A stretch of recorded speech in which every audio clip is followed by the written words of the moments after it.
Қайырлы күн достар, бүгінгі сабағымыздың тақырыбы present simple және present continuous. Ағылшын тілінде ең жиі қолданылатын шарттардың бірі. Олар негізі құрылу жағынан өте оңай, бірақ олардың әрқайсының қолданылатын жағдайларын ажырата білу керек.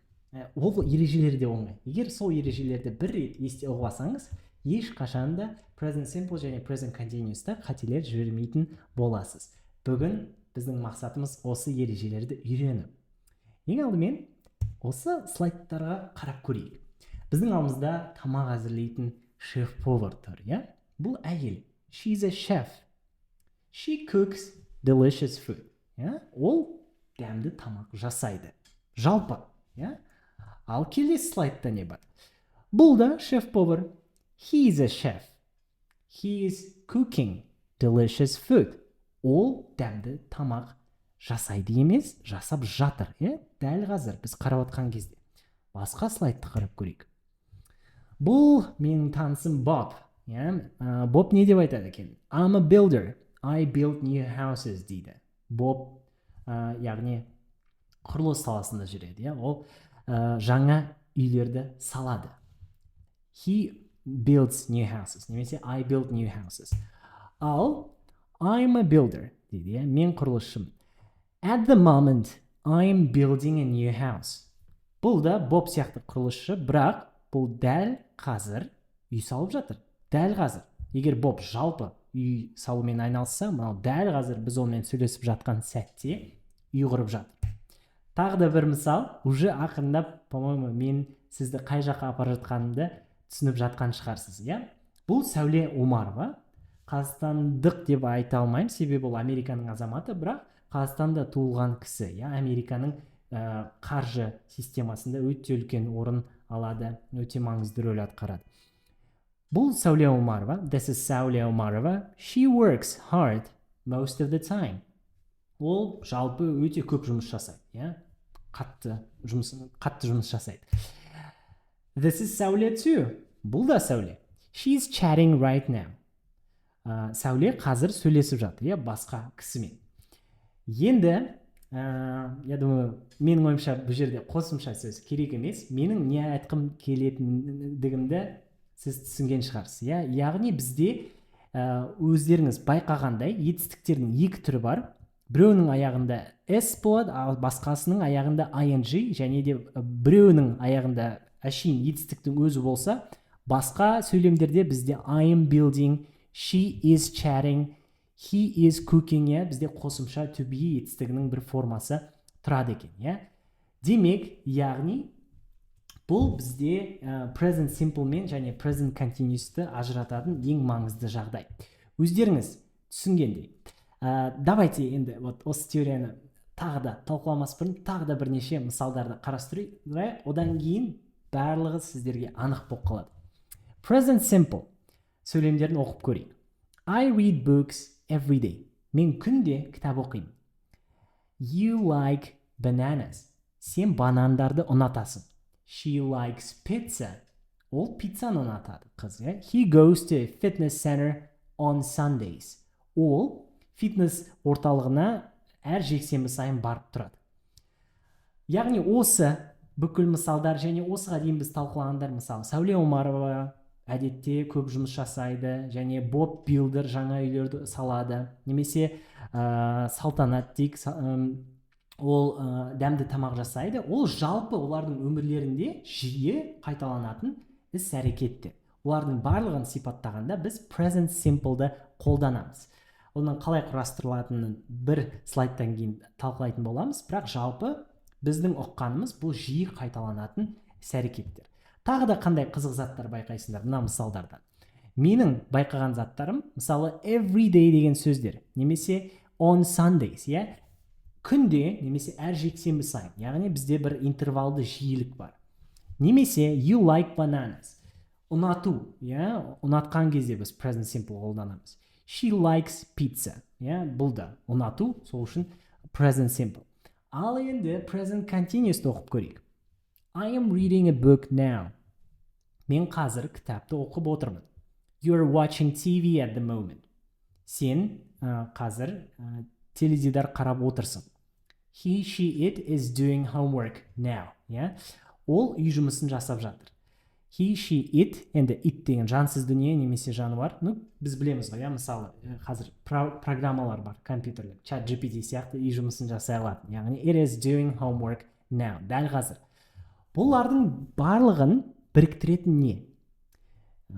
Мен сіз байқадыңыз деген үміттемін. Бұлардың барлығын, және біз осыға дейін қарастырған мысалдардың барлығында біріктіретіні ол дәл қазір болып жатқан іс-әрекет. Біз адаммен сөйлескен сәтте, немесе қараған сәтте дәл қазір present continuous болып жатыр. Мысалы, дәл осы секундта сіз мені тыңдап отырсыз, қарап отырсыз компьютердан немесе телефоннан.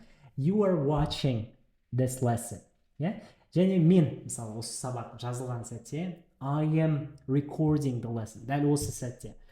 Сол үшін, достар, бұндай жағдайдың барлығында біз present continuous'ты қолданамыз.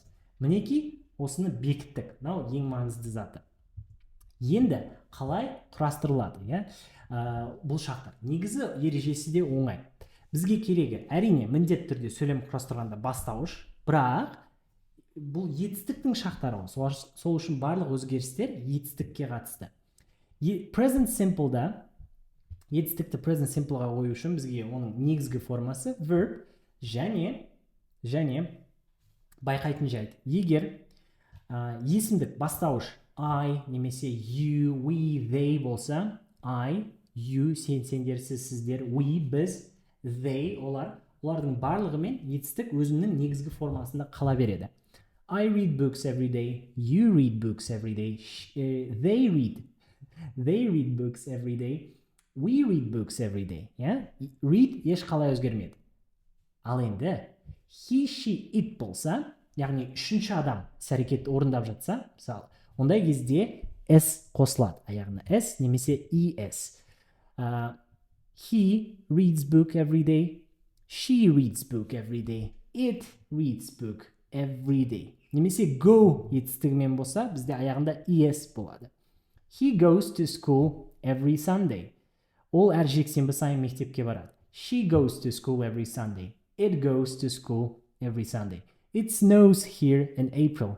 Сәуір айында бұл жерде қар жауады. It snows. He, she, it пен бәрімен аяғында s қосылады. Бұл present simple. Ал енді present continuous'та жағдай қандай? Present continuous'та бізде әрине сөйлем бастауыштан басталады. Бастауыштан кейін оған am to be етістігінің үш формасының бірі, am немесе is немесе are қосылады. Қандай кезде am? Егер I мен болса, is деген he, she, it пен және are, you, we, they мен бірге қосылады. Одан кейін етістік және етістікке ing жұрнағы жалғанады. Мысалы, I am reading a book right now. You are reading a book right now. He is reading a book right now. She's reading a book right now. They are reading a book right now. Бұл әзірше ауызша мысалдар, біз нақты мысалдарды қазір қарастыратын боламыз. Енді кеттік. Қолданылатын жағдайларды тағы да бір рет қайталап өтейік. Present simple жиі қайталанатын, яғни регулярды іс-әрекеттерді сипаттағанда қолданылады. Біз аяғында, егер бастауыш үшінші адам болса, етістіктің аяғына s немесе es қосамыз. Мына жерде мысал келтірілген. He works 5 days a week. Ол аптасына 5 күн жұмыс жасайды. He болған соң work'тың аяғына s қосылды. Ал мысалы I work 5 days a week болса, аяғында s жоқ. Біз тағы да бір есте сақтайтын жайт, present simple'ды қолданатын кезіміз, егер бізде жиілікті көрсететін үстеулер қолданылса. Мысалы, always әрқашан, usually әдетте, never ешқашан, every day күнде осындай adverbs, яғни осындай үстеулерді көрсеңіз, ол жерде present simple тұру керек. Тағы да есте сақтайтын жайт, adverbs of frequency, яғни жиілік үстеулер, олар негізгі етістіктің алдында тұрады. Әдетте, I usually visit my grandmother in summer. I usually visit my grandmother in summer. Мен әдетте өзімнің апамды, өзімнің әжемнің үйіне жазда барам. Мысалы. Ал егер, мысалы бізде конструкция мынандай болса, мен әрқашанда кешігемін. I'm always late. I am-ге қарамастан бұл present simple, бірақ бұндай кезде adverbs of frequency, жиілік үстеуі to be-дан кейін тұрады. Есте сақтадық қой, яғни негізгі етістіктің алдында I usually visit, бірақ to be-ден кейін I'm often late. Және егер біз сұраулы сөйлемді құрастырғымыз келсе, бізде present simple-дың көмекші етістігі do, немесе does, auxiliary verb деп атайды оны, көмекші етістігі сөйлемнің басында тұрады. Мысалы, do you like my pork? Сен менің шошқа етімді жақсы көресің бе? Әрине, бәріне келмейтін зат, бірақ сөйлем жақсы, сөйлем дұрыс. Немесе, do you read every day? Сен күнде оқисың ба? Does he read every day? Ол күнде оқи ма? Do-дің does-ға қалай ауысқанын байқап көріңіз. Do does болып кетті, себебі мен ол туралы сөйлесіп отырмын. Ал енді болымсыз сөйлем құрастырғымыз келсе, бұндай кезде бізге тағы да do немесе does көмекші етістігі керек болады, және оған not бөлшегі жалғанады. Мысалы, she does not like fish. Ол балықты ұнатпайды. She does not деген doesn't-қа қысқартылады. She doesn't like fish. Тамаша. Енді біз present continuous-тың ережелерін бірге қайталап өтейік. Бағанағы біз айтқанымыздай, байқағанымыздай мысалдардан present continuous, яғни дәл қазір болып жатқан іс-әрекеттерді сипаттағанда қолданылады. Мысалы, to describe the actions in progress at the time of speaking. Біз қазір сөйлесіп жатқан кезде. He is walking now. Ол дәл қазір жүріп жатыр. Дәл қазір. He is walking. Кейде present continuous біз болашақ уақытта бір зат туралы келісіп қойсақ, бізде келісім болса, мысалы, ертең сағат 5-те кездесейік. Ондай кезде біз present continuous'ты қолдана аламыз. We are meeting at 5 o'clock today. Біз бүгін сағат 5-те кездесеміз. Тіпті бүгін болса да, ол бәрібір болашақ. Сондай бір болашақ келісімдер үшін біз present continuous'ты қолдана аламыз. We are meeting at 5 o'clock today. We мен бірге қолданылатын are және meet-қа ing жұрнағы жалғанды. Енді бізде тағы да бір арнайы етістіктердің категориясы бар. Non-action verb.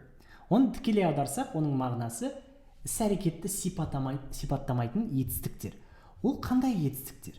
Мысалы, қараңыз. Видеоны қарау деген ол іс-әрекет. Себебі мен отырып қарап жатырмын. Жазу да ол іс-әрекет. Ал мысалы, ұнату іс-әрекет пе? Немесе келісу, жек көру, ол іс-әрекет пе? Әрине іс-әрекет емес, ол біздің сезімдеріміз. Ойлау да іс-әрекет емес, Олардың барлығымен жарайды, ойлауды қазір ойлау ол негізі тізімге келмейді, бірақ менің айтқым келетіні кейбір арнайы non-action verbs-тармен біз ешқалай present continuous-ты қолдана алмаймыз. Осындай non-action verb-тармен біз әрқашанда present simple-ды қолданамыз. Ол етістіктердің тізімі мына слайдта берілген. Agree, келісу, be, болу, believe, сену, belong, яғни біреуге тәуелді болу. Мысалы, this phone belongs to me. Бұл телефон менің затым, маған тәуелді. Depend, яғни бұл да тәуелді болу. Forget, ұмыту, hate, жек көру, hear, есту, know, білу, like, ұнату, love, сүю, matter, маңызды болу, mean, яғни мәні болу, need, қажет ету, prefer, таңдау, realize, түсіну, recognize, яғни бұл жерде мойындау, remember, есте сақтау, seem, көріну, suppose, яғни аңғару, бұл жерде бір ой қалыптастыру. I need this book right now. Маған бұл кітап қазір керек. Мен бұл кітапты қажет етемін.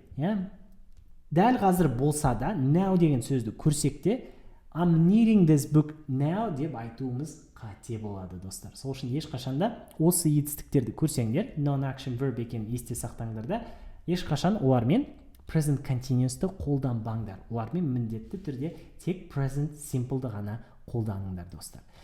Мінеки, біз бүгін біраз қызықты теорияны өттік, формулаларды үйрендік. Енді бұл теорияны бекіту үшін астыдағы жаттығуларды орындап көрейік.